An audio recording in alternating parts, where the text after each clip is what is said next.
In today's video, I'm going to teach you how to find your eBay missing listings. If you've ever posted an item and later couldn't find it, don't worry. This quick walkthrough will help you track it down by checking both your active and inactive areas in the Seller Hub.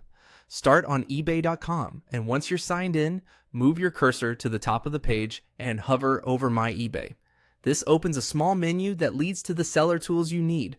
From that menu, click Selling to enter your Seller Hub.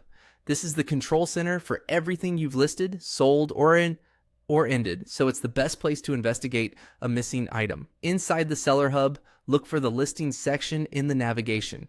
Hover over Listings to reveal the available views. Choose Active to see everything that is currently live on the site. Give the page a second to load fully. Large accounts can take a moment. At the top of the active page, use the search bar to look up the item by its title or a distinctive part of the title. Keep your search simple and specific. Try unique keywords from the listing rather than long phrases.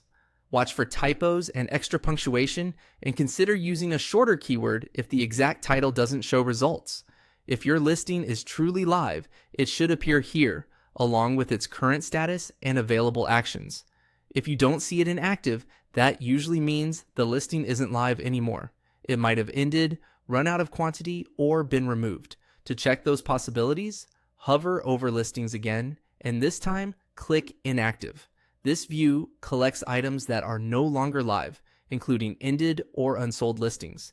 Think of it as your archive of past activity. Use the search bar at the top of the inactive page to type the same title or keyword you tried earlier. This helps you confirm whether the listing is sitting in inactive.